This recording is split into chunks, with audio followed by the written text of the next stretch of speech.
সুপ্রভাত, সবাই কেমন আছেন?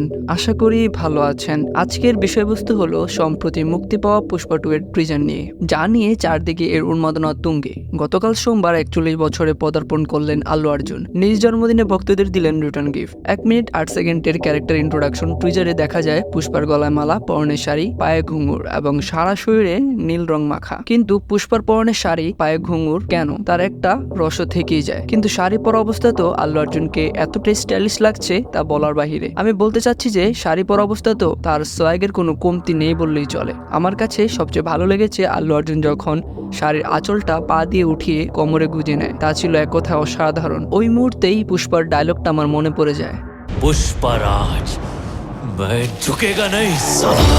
এই দৃশ্যটা দেখার সময় ভাবছিলাম যে এই দৃশ্যটা ধারণ করতে কত টেকেই না প্রয়োজন হয়েছে। আর বিজিএম এর কথা না বললেই নয়। দেবশ্রী প্রাসাদের বিজিএম ছিল গুজবাম ক্রিয়েট করার মতো, যে এক কথায় দেবশ্রী প্রাসাদ পুষ্পা 1-এও তার কাজের জন্য সে সুখ্যাতি অর্জন করে নেয় এবং টিজারের মধ্যে দিয়ে দেখিয়ে দিয়েছেন যে পার্ট 1-এর থেকে তারা 2 কদম আগে যেতে চাচ্ছে। কিন্তু প্রশ্ন আসে যে পুষ্পা এই অবতারে কেন? শাড়ি পরে, ঘুঙুর পরে, কানে চুমকা কেন? শাড়ি পরে তাকে মারধর করতে দেখা গেছে, এমনকি যাদের মারছেন তারাও শাড়ি পরা। এই সকল প্রশ্ন ও রহস্যের অবসান ঘটবে 15 আগস্ট। 15 আগস্ট প্রেক্ষাগৃহে মুক্তি পেতে যাচ্ছে বহুল প্রতীক্ষিত মুভি পুষ্পা দ্য রুল। আরেকটা বিষয় আমার কাছে যা মনে হয়েছে, পুষ্পা যখন ত্রিশূল হাতে নিয়ে ঘোরাচ্ছে সেটা মুভির কোন একটা গানের কাটসিন হবে। আল্লু অর্জুনের ভক্তদের জন্য এর থেকে ভালো গিফট আর কি হতে পারে? এই টিজার ভক্তদের চাহিদা ও প্রমোশনের জন্যই নিয়ে আসা হয়েছে। যেমনই এই মুভির নাম পুষ্পা দ্য রুল, তেমনই 24 সালে এটা বক্স অফিসে রুল করবেই নিঃসন্দেহে। বলা হচ্ছে পুষ্পা 2 এর বাজেট 500 কোটি রুপি। প্রথমে এই মুভির বাজেট ছিল 350 কোটি রুপি, কিন্তু